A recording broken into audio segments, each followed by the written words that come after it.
அட்டகாசமான சுவையில் ஒரு குஸ்கா ரெசிபி தாங்க பார்க்க போகிறோம். டேஸ்ட்டு அவ்வளோ ருசியாக இருக்கும். ஹோட்டலில் செய்கிறது போலவே ஒன்றுத்துக்கு ஒன்று அரிசி ஒட்டாமல் அவ்வளோ நல்லாயிருக்கும். பிகினர்ஸ்க்கு எல்லாருக்குமே ரொம்பவே ஹெல்ப்ஃபுல்லாக இருக்கும். மறக்காமல் இந்த வீடியோவை சேவ் பண்ணி வச்சுக்கோங்க. இது ஒரு தடவை ட்ரை பண்ணி பார்த்தீங்கன்னா கண்டிப்பாக அடிக்கடி செய்வீங்க. அந்தளவுக்கு டேஸ்ட்டும் சரி, குஸ்காவோட டெக்ஸ்சரும் சரி ரொம்பவே நல்லாயிருக்கும். வீடியோக்கு ஒரு லைக் கொடுத்துட்டு வாங்க, எப்படி செய்கிறதுன்னு பார்க்கலாம்.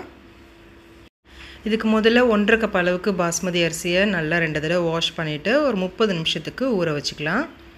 இப்போ குக்கரில் 2 டீஸ்பூன் அளவுக்கு நெய் சேர்த்துக்கோங்க.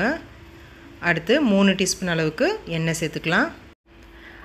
அடுத்ததான் 3 ஏலக்காய் சேர்த்துருக்கேன், 2 பட்டை, 4-5 கிராம்பு சேர்த்துட்டு ஒரு பெரிய சைஸ் வெங்காயத்தை நல்லா மெல்லிசாக இது போல் நீளமாக நறுக்கிட்டு சேர்த்துக்கோங்க. இப்போ இது நல்லா வதங்கி வரணும். வெங்காயம் நல்லா ப்ரௌன் கலரில் வரணும். அப்போ தான் டேஸ்ட் ரொம்ப நல்லாயிருக்கும்.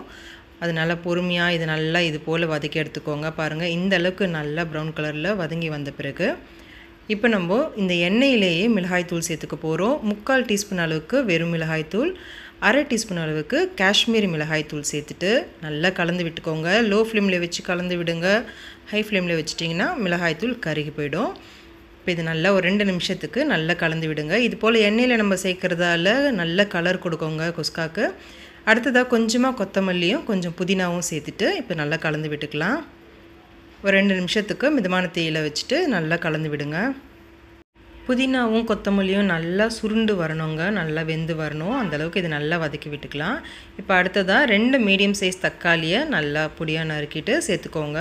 தக்காளி நல்லா குழஞ்சி வரணுங்க, அந்தளவுக்கு இது நம்ம வதக்கி எடுத்துக்க போகிறோம். தக்காளி சீக்கிரமாக குழஞ்சி வரதுக்காக இப்போ உப்பு சேர்த்துக்கலாம். இந்த குஸ்காவுக்கு தேவையான அளவுக்கு உப்பை நான் இப்போ சேர்த்துக்கிட்டேன். 1 டீஸ்பூன் அளவுக்கு நான் சேர்த்துருக்கேங்க. உங்களுக்கு தேவையான அளவுக்கு நீங்கள் சேர்த்துக்கோங்க. இப்போ இது நம்ம மிதமான தீயில வச்சுட்டு தக்காளி நல்லா குழஞ்சி வர வரைக்கும் நல்லா வதக்கி விட்டுக்கலாம். இது போல் நீங்கள் அழுத்தம் கொடுத்து நீங்கள் கலந்து விட்டிங்கன்னா சீக்கிரமாக குழஞ்சி வந்துடும் தக்காளி. பாருங்கள், இந்த அளவுக்கு நல்லா தக்காளி குழஞ்சி வந்த பிறகு இது கூட 2 பச்சை மிளகாய் சேர்த்துக்கோங்க. 1 டேபிள் ஸ்பூன் அளவுக்கு இஞ்சி பூண்டு விழுது சேர்த்துட்டு மறுபடியும் கொஞ்சமாக புதினாவும் கொஞ்சம் கொத்தமல்லியும் சேர்த்துட்டு நல்லா கலந்து விட்டுக்கோங்க. மீடியம் டு லோ ஃப்ளேமில் வச்சுட்டு ஒரு 3 நிமிஷத்துக்கு இஞ்சி பூண்டோட பச்சை வாசனை போகிற வரைக்கும் நல்லா கலந்து விட்டுக்கலாம். இப்போ ஒரு 3 நிமிஷம் ஆயிடுச்சு. இப்போ அடுத்ததாக தயிர் சேர்த்துக்கோங்க. நான் 3 டேபிள் ஸ்பூன் அளவுக்கு தயிர் சேர்த்துருக்கேன்.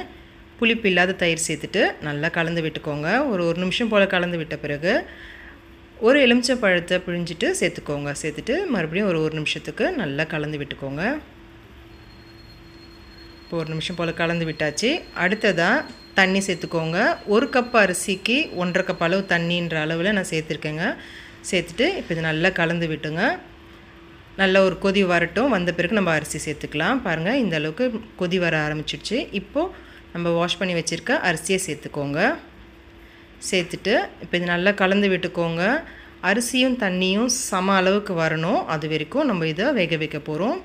மிதமான தீயில வச்சு வேக வைங்க. ஒரு 3 நிமிஷம் கழித்து பார்த்திங்கன்னா இது போல் அரிசியும் தண்ணியும் சம அளவுக்கு வந்திருக்கும். இப்போ இதை லேசாக கலந்து விட்டுட்டு ஸ்டவ்வை ஃபுல் லோ ஃப்ளேமில் மாற்றிடுங்க. வச்சுட்டு இதுக்கு மேலே ஒரு தட்டு போட்டு மூடி வச்சிடலாம். இதுக்கு மேலே ஒரு வெயிட் வச்சுக்கலாம். நான் இது போல் இடிக்கல் வச்சுட்டு ஒரு 15 நிமிஷத்துக்கு ஃபுல் லோ ஃப்ளேம்லேயே வச்சுருக்கேங்க. 15 நிமிஷம் கழித்து பாருங்கள், நல்லா அரிசி வெந்து வந்திருக்கும். குஸ்கா நம்மளுக்கு ரெடி ஆகிடுச்சு. பாருங்கள், நல்லா சூப்பராக இருக்கும். நீங்கள் ஒரு தடவை ட்ரை பண்ணி பார்த்துட்டு எப்படி இருந்துச்சுன்னு சொல்லுங்கள். வீட்டில் ரொம்ப விரும்பி சாப்பிடுவாங்க. இந்த வீடியோ பிடிச்சிருந்துச்சுன்னா லைக் பண்ணுங்கள். உங்கள் ஃப்ரெண்ட்ஸ் அண்ட் ஃபேமிலி கூட ஷேர் பண்ணிக்கோங்க. Thank you friends.